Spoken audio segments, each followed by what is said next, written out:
Para mí es un gran honor poder recibirlos a todos y especialmente a nuestros especialistas invitados para abordar este tema de gran interés. Junto a mí se encuentra el doctor Washington Alemán, a quien le doy la más cordial bienvenida y agradecimiento profundo, doctor, por haber tenido esta iniciativa de poder reunir a sus amigos y colegas para abordar este importante tema. No, buenas noches y agradecerte a ti, al Laboratorio Acromac por esta iniciativa, siempre creo yo que es muy necesaria, siempre compartir con amigos, con Pepe, con William un tema, discutirlo. Creo que es importante porque ayudar a educar a colegas jóvenes, a la población, creo yo que es una de las misiones o uno de los deberes que tenemos que hacer. Así que le agradezco y esperemos que esta noche sea fructífera para poder colaborar, poner un granito de arena en todo lo que es este problema del síndrome de Guillain-Barré. Muchísimas gracias, doctor Alemán. Y bueno, a mi izquierda contamos con la presencia del doctor William Oliveros. El doctor Oliveros es especialista en oncohematología y a quien también tengo el gusto de darle la bienvenida.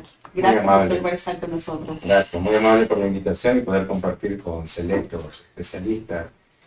Adicionalmente nos une una amistad de tantos años y poder llevar a la comunidad médica un tema totalmente notable de la actualidad y que requiere un manejo multidisciplinario y un enfoque para que los médicos en general tengan las herramientas suficientes para poder resolver el problema que puede atraer el manejo o el conocimiento de una enfermedad muy antigua como es el Guillain-Barré, pero que ha cobrado notoriedad por los aspectos epidemiológicos que los va a tocar posteriormente el doctor Alemán, ¿no?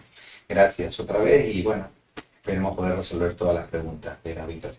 Bienvenido, doctor Oliveros. Y junto al doctor Oliveros se encuentra el doctor José Vergara, a quien también tengo el gusto de darle la bienvenida. Muchas gracias por acompañarnos, doctor Vergara. Gracias a ti, buenas noches, gracias por la invitación. Para mí es placentero algunos aspectos. Primero es hablar de este síndrome de Guillain-Barré que está presente por el brote epidemiológico en el centro y norte de Perú, el poder compartir temas de este síndrome con colegas y amigos entrañables de muchos años, poder también transmitirle a los colegas jóvenes y al público en general algunos tips que nos podrían ayudar a seleccionar a aquel paciente que requiere una atención prioritaria y especializada, aquel que debe estar con un nivel de alerta lo suficientemente para enviar a una unidad de cuidados intensivos. Muchísimas gracias, doctor Vergara. Y bueno, ya vamos a ir abordando estos distintos aspectos que pueden ser importantes considerar a la hora de enfrentarnos ante este síndrome. Y en primera instancia, doctor Alemán, me gustaría que pudiera usted comentarnos desde su especialidad, como hemos venido conversando previamente, decíamos, pues bueno, que tal vez mucha de la comunidad en general piensa que esto es algo nuevo, pero ¿qué nos podría usted decir respecto a la epidemiología del síndrome de Guillain-Barré a nivel mundial y a nivel local en nuestro país?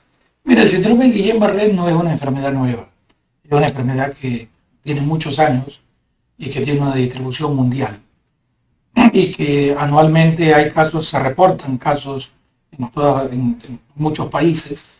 Es probable que en los últimos años lo que ha tomado más auge es lo que ha pasado en el Perú, desde el año 19 para acá, en donde fue el primer brote de aumento de casos más importante dentro de lo que es la región. Y aquí tenemos que comenzar a aclarar que el síndrome de Guillain-Barré es una consecuencia de una serie de enfermedades infecciosas y no infecciosas que gatillan el sistema inmune y que va a afectar al sistema nervioso periférico, llevando a una parálisis flácida que puede ser de leve, moderada, grave, y que probablemente lo que tenemos que quedar claro que este sinnúmero de enfermedades infecciosas son las que tenemos que tratar de dejar claro que no es la única responsable, también hay causas no infecciosas de lo que pasa. Epidemiológicamente en el Perú, ¿no? Este año, en las semanas 23 a 26 epidemiológicas, es donde hubo un mayor aumento de casos. Se reportaron alrededor de 220 casos y en cerca de 20-25 casos se pudo comprobar que la bacteria Campylobacter jejuni, que es una bacteria, una enterobacteria que vive en los intestinos de los humanos y que probablemente es responsable de muchas enfermedades gastrointestinales, ¿no? Ha sido detectada dentro de este pequeño grupo de pacientes.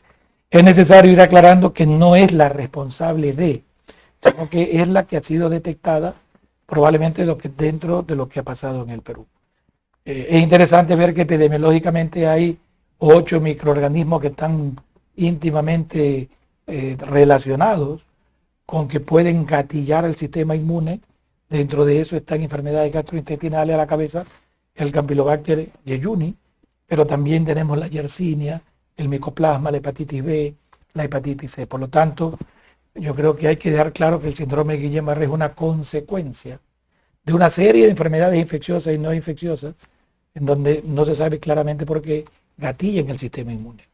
Y dejar claro también que gran parte de esto son autolimitadas, lo vamos a ver luego en la parte clínica, pero que por ahora en el país también se ha declarado una alerta epidemiológica.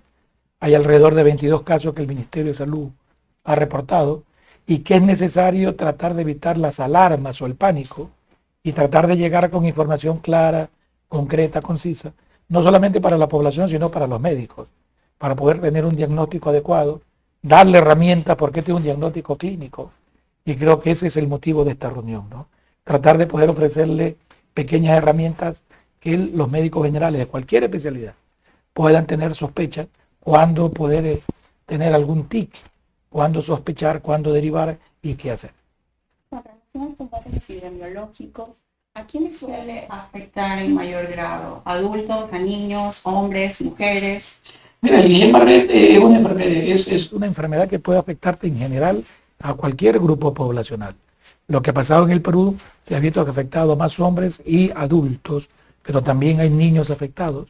No necesariamente tienen que ser inmunodeprimidos, es decir, también hay pacientes inmunocompetentes. Por lo tanto, todavía hay muchas preguntas sin respuesta, pero creo yo de que lo poco o lo que se tiene hasta ahora es que hay que tratar de tener muy presente, porque si bien es cierto es rara, pero sigue siendo la parálisis flácida más frecuente que se presenta, sobre todo en países subdesarrollados, donde hay lógicamente o está relacionado con aumento de enfermedades infecciosas. Muchas gracias, doctor Alemán. Y bueno, vamos a ir alternando, ¿no? Para poder justamente tener la intervención de todos los especialistas invitados. Me gustaría hacerle una pregunta, doctor Vergara, con relación ya a las manifestaciones clínicas de este síndrome. ¿Cuáles son aquellas que deberíamos prestar especial atención y que nos podrían estar dando esa sospecha diagnóstica?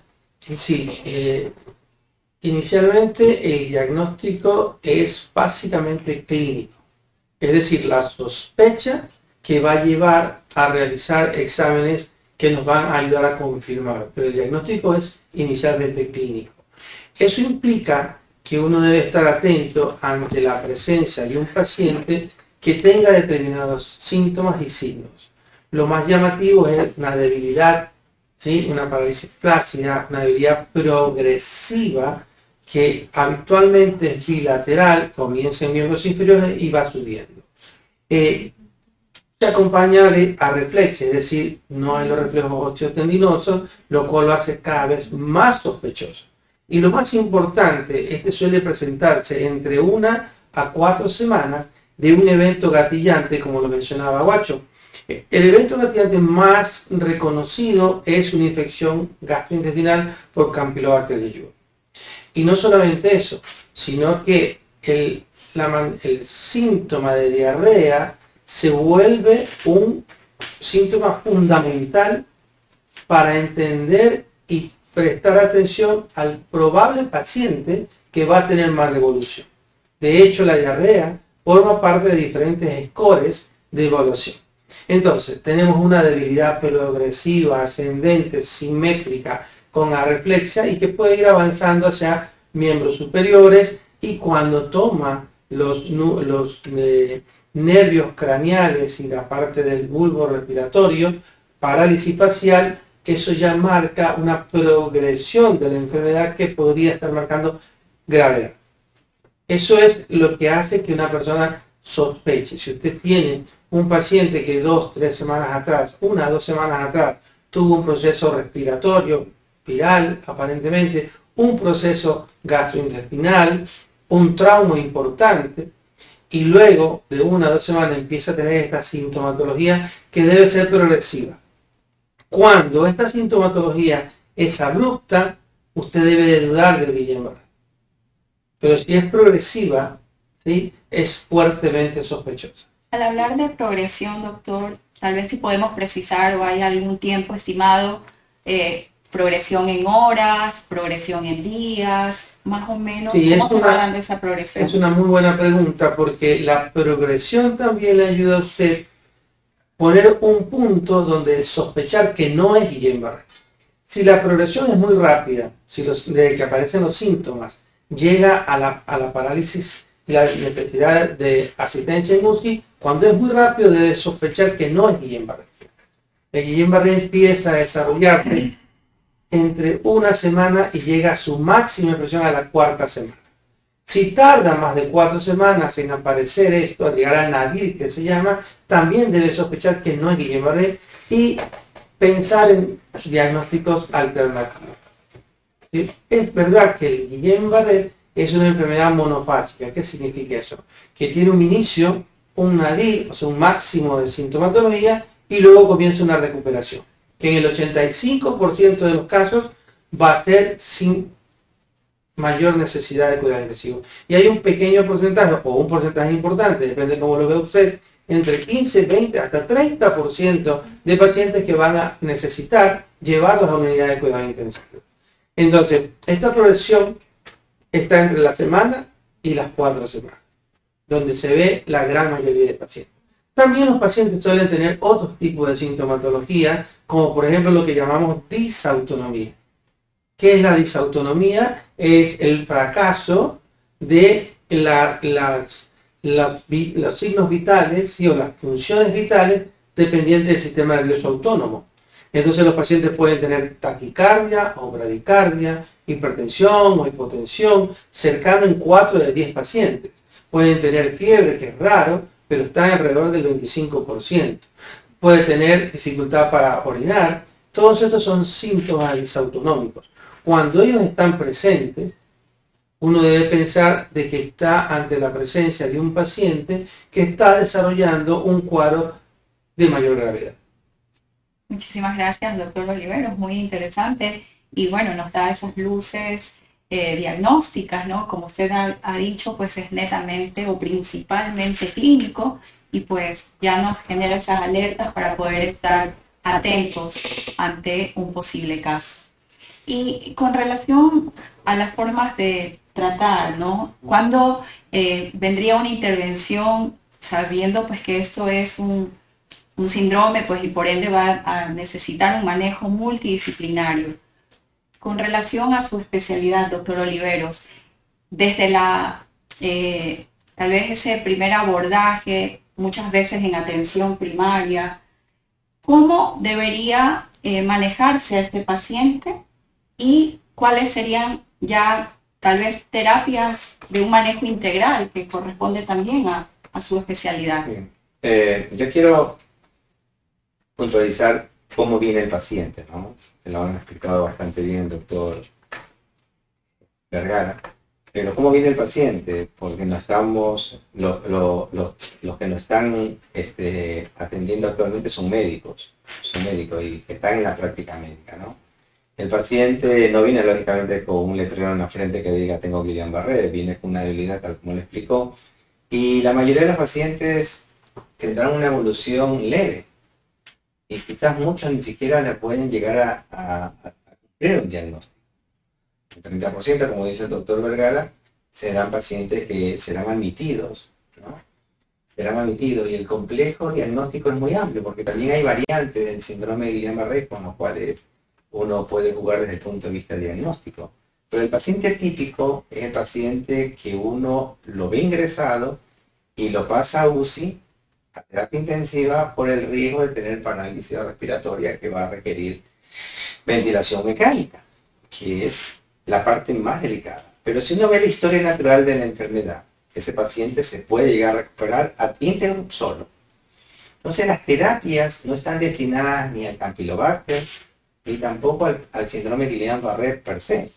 Lo que nosotros tenemos que hacer es cambiar la historia natural de la enfermedad, disminuir la posibilidad de complicaciones, evitar las complicaciones y hacer que su recuperación neurológica sea más rápida. En ese contexto nosotros tenemos dos herramientas fundamentales, además del soporte médico que lo hacen en terapia intensiva, cuidados de enfermería, etcétera, etcétera. Son dos tratamientos que es la capacidad de poder remover los anticuerpos. ¿Cómo remuevo o inactivo los anticuerpos? Y tengo dos posibilidades. Lo puedo inactivar a través de una función de inmunomodulación dándole gamma globulina. Y la otra situación es remover del plasma la cantidad de anticuerpos que haya que van a dañar al órgano. Y eso se hace a través de lo que se llama plasmaferesis, que no es otra cosa que remover el plasma normal y aportarle albúmina en este caso, porque la indicación es plasmaferesis, no recambio plasmático, que es otra situación. Y esas son las dos herramientas con las cuales jugamos. En un estudio de Corkine está totalmente claro que no hay un beneficio entre uno y otro, ¿no? En algunas situaciones preferimos gamma globulina, en otras situaciones preferimos plasmaferesis. Pero hay que saber que esa es la conducta. Si un paciente va a UCI, debe de estar presto a que yo le voy a aportar esa terapia, ¿sí? Que no es curativa. Otra vez le cambio la historia natural de la enfermedad y voy a disminuir el tiempo de parálisis y la posibilidad de complicaciones y que la recuperación sea mucho más rápida. Entonces también es cuando llego a ofrecerle esa terapia, ¿no? Se debe de ofrecer mientras mejor sea antes de la segunda semana de la clínica. Entonces necesitamos que los médicos tengan una alta sospecha clínica y no dudar en todas las posibilidades diagnósticas y ante la confirmación diagnóstica, que lo va a comentar cuáles son las herramientas diagnósticas el doctor Vergara posteriormente, nosotros intervenir. Entonces quisiera parar un ratito mi definición para después retomar cuántos gamma globulina, cuántos plasmaferesis, qué otras opciones que tenemos y cuáles son los pacientes que se podrían beneficiar. De hecho, esa era mi siguiente pregunta, ¿sí? Pero vamos a ir pues alternando para poder variar el tema, ¿no? Y aprovechar y enriquecer mucho este conversatorio. Ahora, doctor Alemán, respecto a las formas de transmisión, nos planteamos la pregunta, ¿es esta una, usted nos ha dicho, ¿no? Hay causas infecciosas y no infecciosas. Frente a esto, ¿es una enfermedad contagiosa? ¿Cómo la podemos contraer cuando estamos hablando pues de las causas infecciosas? ¿Y cuál es la importancia de estos distintos microorganismos infecciosos? Yo creo que esa es una de las preguntas más importantes, sobre todo para aclarar que el Guillain-Barré no es una enfermedad infecciosa. El Guillain-Barré forma parte de lo que la medicina conocemos como un síndrome postinfeccioso, ¿no, verdad? Conocemos que hay muchas enfermedades infecciosas que pueden gatillar, que pueden producirte, ¿no, verdad? Un gatillo del sistema inmune y presentar una serie de enfermedades. Te pongo un ejemplo como el Zika, que es una enfermedad vectorial y que también va a afectar el sistema nervioso central, o lo que pasó en la epidemia de cuando hubo la Aedes aegypti con el dengue. Por lo tanto, lo que tiene que quedar claro es que esta no es una enfermedad infecciosa, no es una enfermedad transmitible cuando hablamos de Guillain-Barré. Por eso es importante que el manejo no es que trata, como bien lo dijo William, no es que tratamos el Campylobacter, ni tampoco tratamos el Guillain-Barré. Es decir, cuando estamos frente a un paciente sospechoso con Guillain-Barré, tiene que quedar claro que los antibióticos no sirven, porque probablemente el síndrome diarreico o cualquier infección o no infecciosa que gatilló esto ya fue hace 2, 3, 4 semanas atrás. Entonces lo que estamos viviendo es un cuadro post-infeccioso. Por lo tanto, las medidas para prevenir Guillain-Barré es tratar de hacer medicina preventiva, ¿no? Es decir, que si yo disminuyo o mejoro la calidad de agua de la población, por eso que es más frecuente ahora, porque estamos en estación invernal con fenómeno del Niño. Entonces, esto forma parte de la calidad de atención sanitaria de un país. Tú ves donde hay Guillain-Barré, quienes nos gusta la salud pública sabemos de que es muy probable de que tengas problemas en la atención primaria, que tengas problemas con lo que son agua segura, con lo que es contaminación de los alimentos, con lo que es aumento de enfermedades vectoriales. Entonces, en la salud pública tú lo puedes tomar como una variable de problemas sanitarios. Por eso que es llamativo que Guillain-Barré tú lo estás encontrando en países donde son en vías de desarrollo, con problemas de infraestructura sanitaria, ¿no? Por eso es de que es importante que en países del primer mundo, si bien cierto existe, pero la incidencia uno ve que es bastante estable. Por lo tanto, estos 2 o 3 puntos son importantes dejarlos acá. Muchísimas gracias, doctor Alemán. Y ahora, para ir entrando un poco en la parte del diagnóstico también, doctor Vergara, ¿cuáles son esos soportes diagnósticos que podrían también ayudarnos o apoyar en esa alta sospecha que podemos tener? Sí, ante la sospecha clínica de un paciente que pueda tener un síndrome de Guillain-Barré, usted tiene los exámenes generales para establecer de base cómo está la función renal, hepática, etc. La punción lumbar, que es a través de con una aguja sacar líquidos cefalorraquídeos y analizarlo. Tiene una característica bioquímica, física, química, que es que hay las proteínas están aumentadas y los glóbulos blancos que se elevan cuando hay infecciones, cuando hay inflamación, no lo están tanto. A esto le llamamos disociación albuminocitológica y es un elemento de fuerte convicción para confirmar el diagnóstico. Si usted tiene la disociación albuminocitológica y el cuadro clínico compatible con Guillain-Barré, hasta ahí avanza.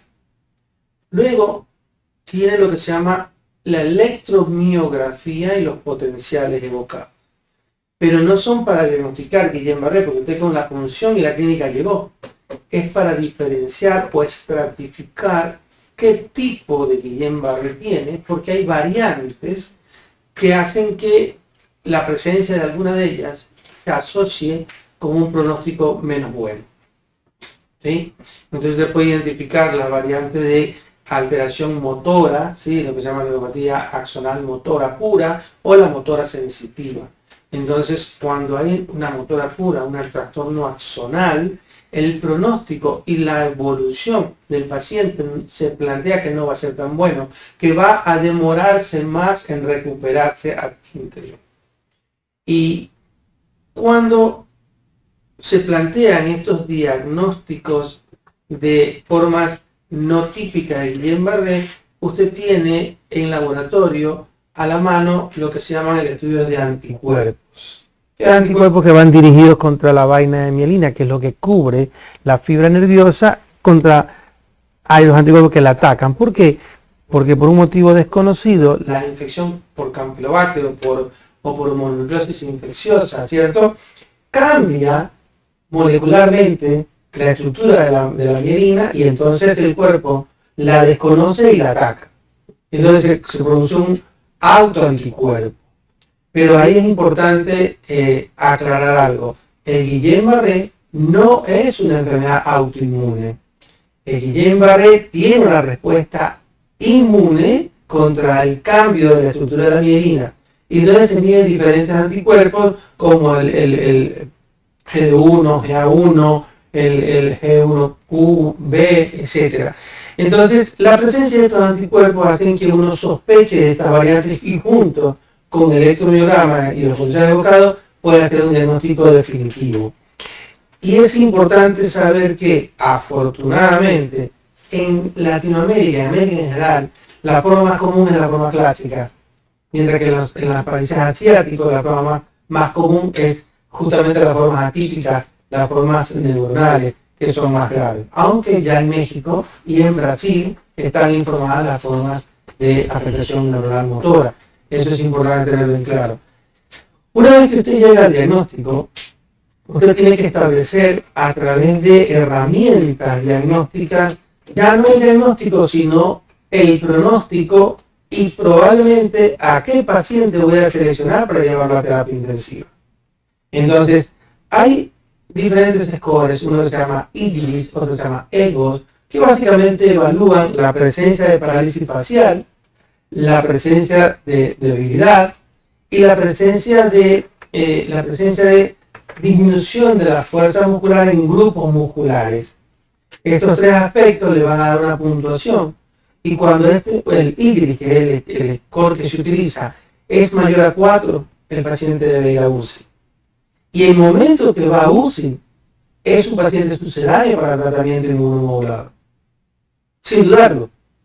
Otra de las maneras que el paciente no tiene, digamos que tiene 1 en la escala de IGLIS, está ingresado en la sala común y se lo va evaluando, porque sabemos que entre 1 y 4 semanas va a llegar al nariz, es decir, a la parte más completa de la expresión de la clínica. Entonces lo va evaluando. Si el paciente puede caminar 10 metros sin ayuda, estamos bien. Pero si llega un momento que no puede caminar 10 metros sin ayuda y necesita ayuda, tiene que ir a UCI. Y si va a UCI, es sucedáneo de un tratamiento inmunomodulador. De ahí la importancia de que todo paciente que va a UCI evaluado de esa manera es sucedáneo del tratamiento inmunomodulador, que ya William nos ha comentado hace un rato y que seguramente vamos a profundizar. Muchísimas gracias, doctor Vergara. Y justamente nos había hecho una aproximación, doctor William, respecto a las formas de tratamiento, ¿no? Y nos planteó 2. Una, pues, respecto justamente a las gamma-globulinas y, pues, el plasmaférico, ¿no? El Uno y otro. Sí, bueno, el paciente va a estar en UCI, ¿no? Nosotros vamos a tratar con esta estrategia, como bien dijo claro, al paciente que va a estar en UCI. Entonces el ambiente es en terapia intensiva. Entonces el paciente debe ser referido a una unidad hospitalaria que cuente con una unidad de cuidado intensivo, con la posibilidad de llevar al paciente a ventilación y con la posibilidad de administrar esta terapia, ¿no? Los hospitales actualmente de tercera línea están en capacidad de aquello. De hecho, la gamma-globulina se lo utiliza o está en el cuadro básico del medicamento, por ende no es un medicamento de uso especial. Con el diagnóstico se puede utilizar. La dosis de la gamma-globulina son 400 miligramos kilo de peso día por 5 días, de manera endovenosa. Cada ampolla viene entre 5 y 10 gramos y se divide en esos 5 días, aunque podría hacerse también 1 gramo kilo de peso por 2 días. Entonces, tampoco se ha demostrado que sea mejor 5 que 2, ni 2 mejor que 5. Básicamente está vinculada a la situación hemodinámica del paciente, porque en 2 días tengo que darle bastante volumen, en 5 días la cantidad de volumen se le espacía en ese tiempo, y tenemos esa herramienta. El hospital debe contar con eso, mi unidad tiene con esta posibilidad, y esa no es la mano de Dios que inmediatamente se pone al paciente y al día siguiente sale caminando.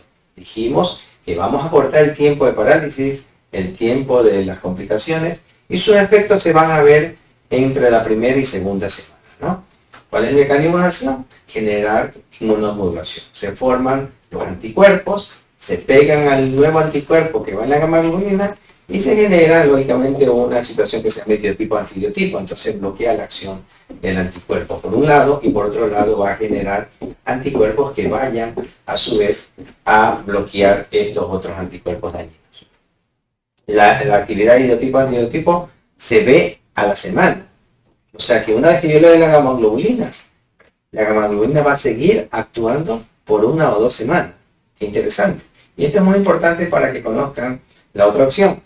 La otra opción es plasmaferesis. Entonces yo le hago plasmaferesis, para eso necesito un catéter doble lumen, tener cuidado, por eso tiene que estar en terapia intensiva, es un catéter muy parecido a los de diálisis, necesitamos 2 ramas. Una rama saca la sangre, la procesa en un citoseparador que desplaza el plasma normal, que lo vamos a ver, el plasma anormal es un plasma tipo verde. El plasma normalmente es color amarillento, en este caso es verde por la gran tasa de anticuerpos que suele tener, y se le reemplaza volumen por volumen con solución salina y albúmina. Según la Asociación Americana de Aféresis, se requiere entre 5 y 7 esquemas. Nosotros tenemos un protocolo hospitalario donde hacemos 3 plasmaféresis seguidas y espaciamos cada 48 horas las 2 o 4 plasmaféresis posteriores. ¿Ok? Cosa que así más o menos el paciente estará en plasmaféresis alrededor de 7 a 9 días. ¿Ok? ¿Quiénes van a un lado? ¿Qué se prefiere? Es lo que tenga disponible. Si yo tengo gamma globulina, tengo que darle gamma globulina. Si yo no tengo gamma globulina en ese momento y puedo hacerle plasmaféresis, hágale plasmaféresis. Pero ¿quiénes se benefician más de plasmaféresis? Aquellos que tienen más de 2 semanas de evolución. Aquellos que tienen, como dijo el doctor Vergara, aquellos que tienen componente axonal. ¿Sí? Aquellos que estén más severos y lógicamente aquellos pacientes que no respondieron a plasmaféresis. Perdón, a gamma globulina. Si no ha mejorado a la segunda semana, le voy a hacer plasmaféresis. Aquel paciente que no mejoró con gamma globulina. Pero ¿qué sucede? A veces ha visto que hacen las 2 estrategias. Es muy mala práctica.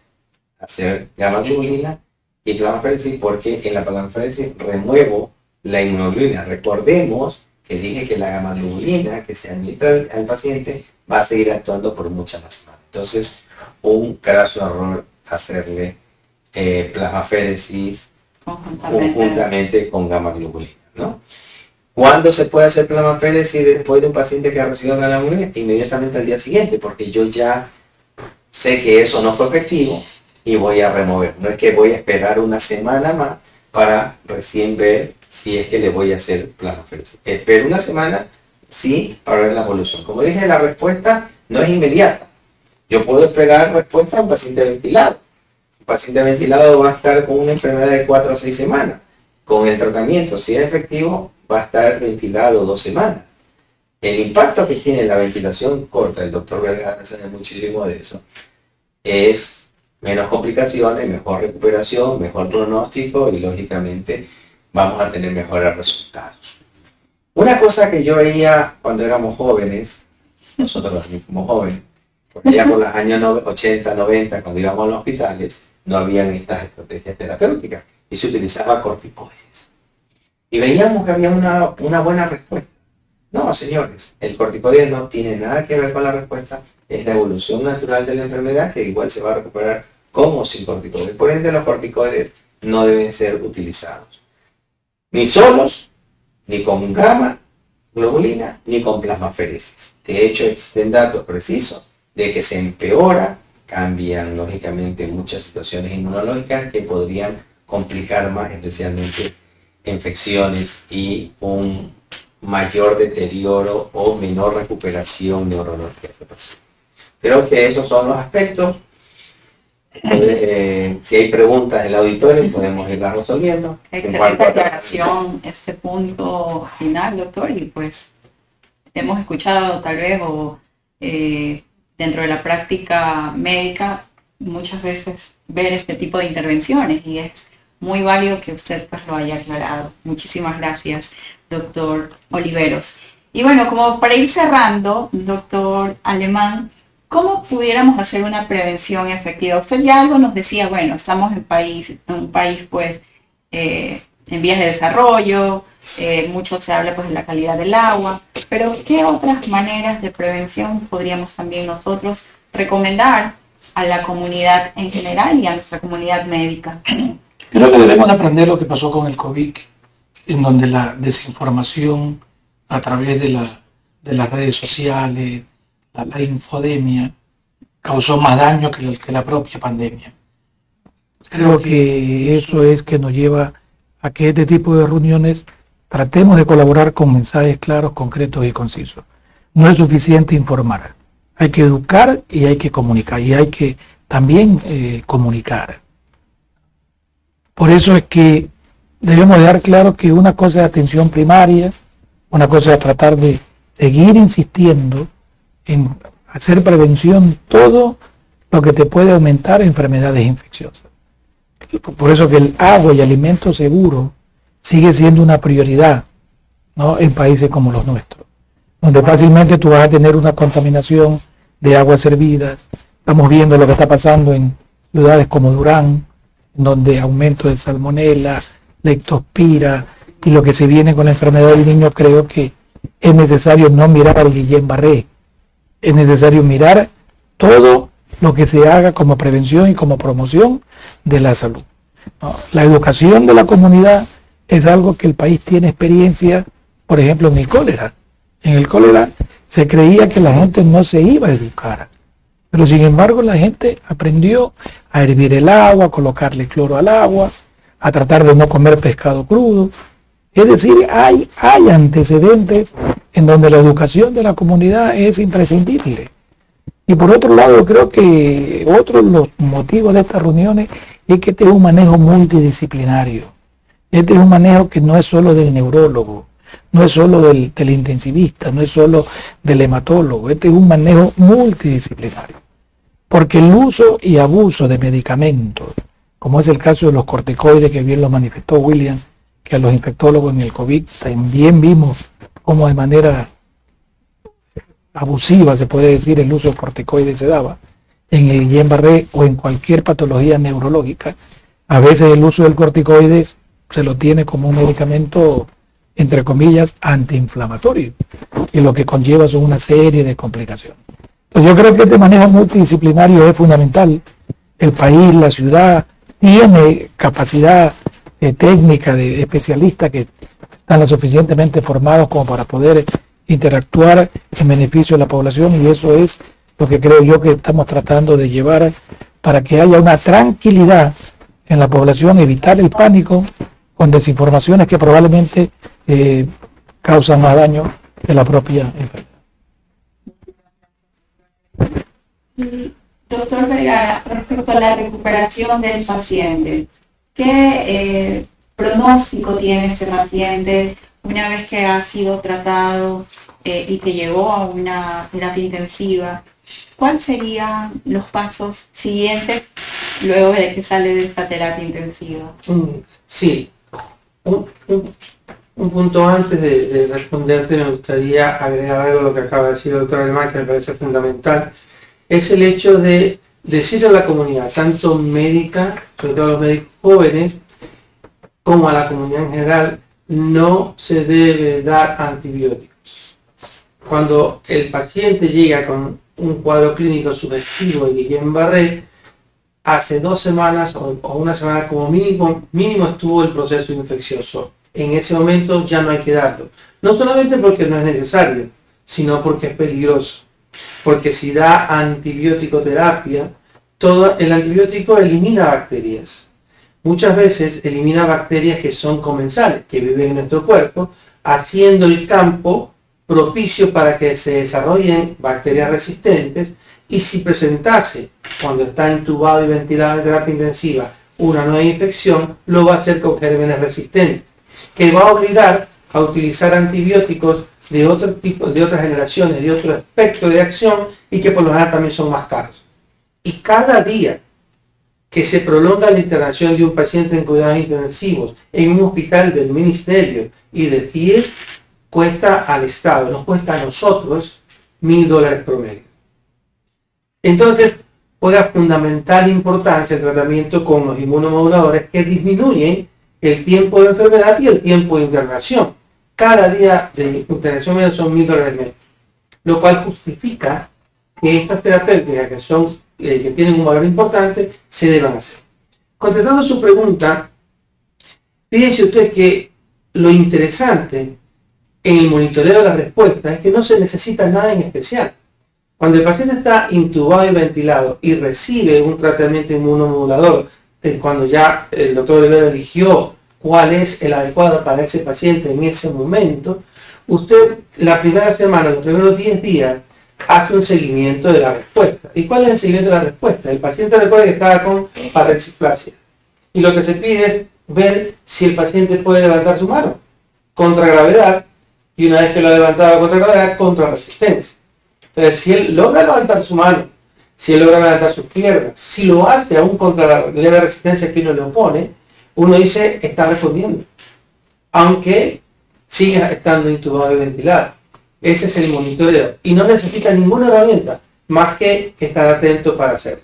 Si no responde adecuadamente en la primera semana, uno tiene que volver a interconsultar con el hematólogo, el especialista en el tratamiento, y decir, mira, no hay una respuesta, ¿qué nos queda?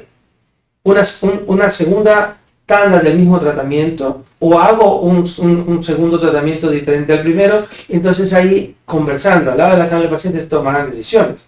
Pero eso es lo fundamental. Y lo otro que hoy en día ha cambiado la historia de la mayoría de los pacientes críticos es la realización de ejercicios. Claro está que estos pacientes no pueden hacer ejercicio pasivo porque están flácidos y están paralizados, pero el ejercicio, no pueden hacer ejercicios activos, pero pueden hacer ejercicios pasivos. ¿Cuáles son esos? Moverle la mano, y aquí es fundamental la presencia y ayuda de la familia, donde uno les enseña a que le hagan ejercicio, les muevan las manos, les doblen los codos, las piernas a ese paciente, porque la movilidad, junto con una buena terapia médica nutricional, va a establecer un mejor pronóstico. Muchísimas gracias, doctor Vergara. Y para cerrar con una pregunta hacia el doctor Oliveros, tal vez hay avances más recientes a nivel terapéutico, algo que se esté desarrollando, además de lo que usted nos ha comentado, o usted también nos mencionaba, doctor Oliveros, que hay otras alternativas terapéuticas. No, pero respecto a esto, ¿hay algún avance tal vez? ¿O? No, porque estaremos en contra de lo que hemos charlado, ¿no?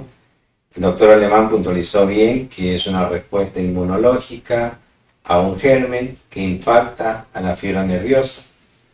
El doctor Vergara ha sido muy claro en cómo es la clínica y cuáles son los pronósticos y la evolución de la enfermedad. La enfermedad son los anticuerpos que están destruyendo. Entonces la lógica está en bloquear estos anticuerpos. Lógicamente hay estudios acerca de muchas moléculas que pueden bloquear anticuerpos, pero no están en uso, no está en investigación, porque justamente la eficiencia que tiene estas terapias hacen que lógicamente no se avance más en estos estudios, ¿no? Pero puntualmente, yo no me caso con todos, pero utilizaría la mejor terapia que esté disponible en mi hospital y la mejor terapia con la que uno esté emparentado. Para mí, la mejor terapia es hacer plasmaféresis, porque la manejo, como dice ya, la maneja de taquito. Indicamos plasmaféresis, y hay una cosa que sí es extraordinaria, ¿no? Al menos, justamente hace unas 2 semanas me preguntaron, ¿y usted ve Guillain-Barré? Sí, lo vemos con cierta frecuencia. Porque fíjense que el Guillain-Barré ni siquiera lo ve el neurólogo. Porque el Guillain-Barré va a una emergencia, donde le evalúa un clínico, lo pasa a UCI, va el neurólogo, constata el diagnóstico, pero no genera tratamientos directos, ni un manejo directo, con lo cual no minimizo al neurólogo, sino que lastimosamente es casi como una crisis hipermolar. Y el endocrinólogo no ve eso, ve el emergentólogo o el intensivista ve la crisis hiperosmolar o bien la cetoacidosis diabética, y no por eso nosotros debamos de privarnos de la interconsulta con el neurólogo. El neurólogo puede participar de nuestro equipo, pero las indicaciones es de acuerdo a la disponibilidad que tenga el hospital. Yo me pego mucho a la plasmaféresis porque tenemos mucha experiencia en plasmaféresis, y también un dato muy interesante que no terminé de abordarlo es que uno va viendo la biología más rápido, ¿no? Ya el paciente empieza a mover y eso entusiasma mucho al equipo médico, a la familia y lógicamente al paciente, ¿no? Entonces, si usted me dice, bueno, ¿qué me hago? Hagan lo que tengan disponible en su hospital.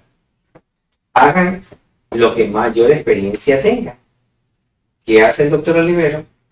Lógicamente plasmaféresis, porque la tengo a la mano, la puedo usar, la puedo evaluar, Y lógicamente, si no me va bien con plasmaféresis, tengo la oportunidad de ir a gamma globulina.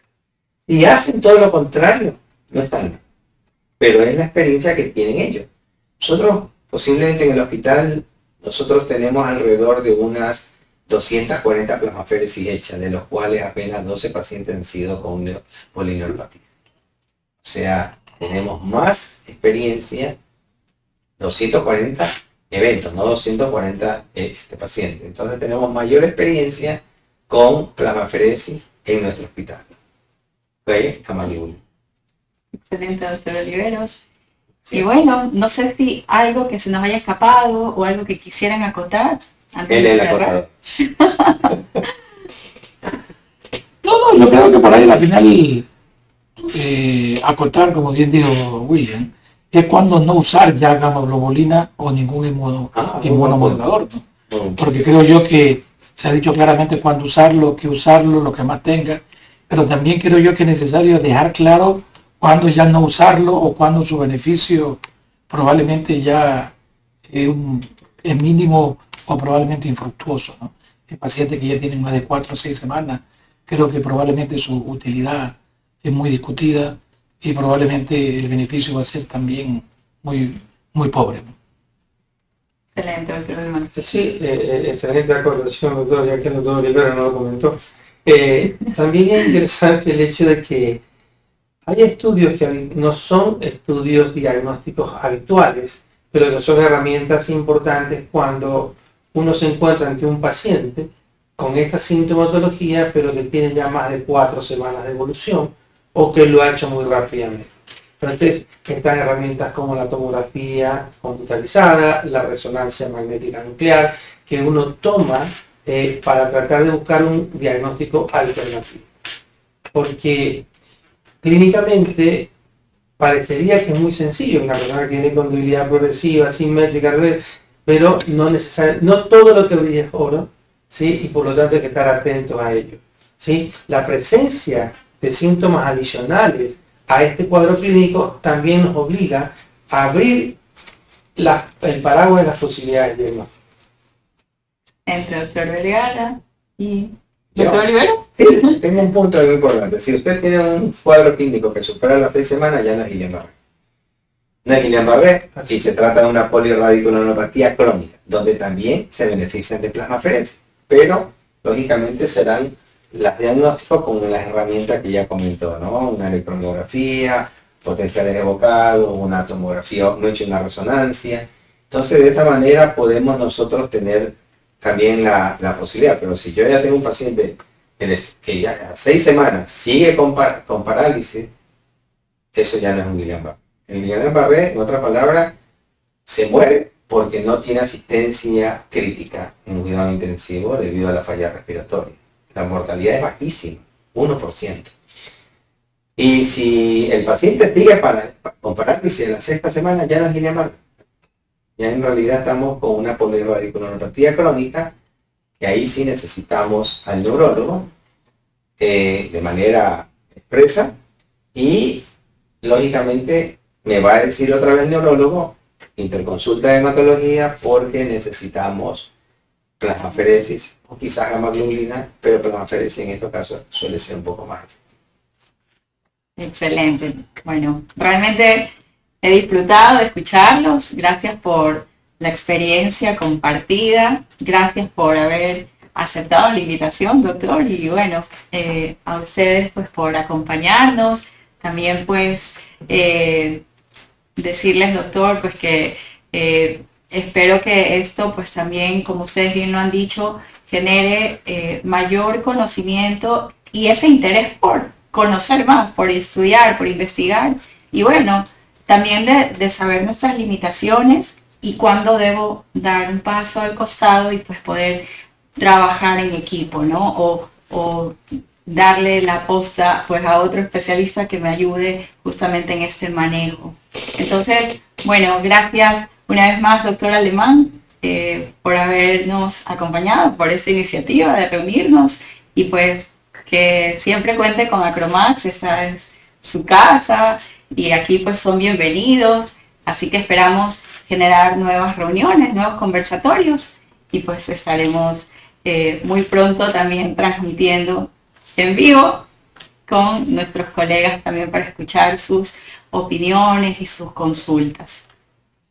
Gracias, Romar, muchas gracias. Muy amable, Muy amable, gracias. Muchas gracias a todos y bueno, hasta un siguiente conversatorio.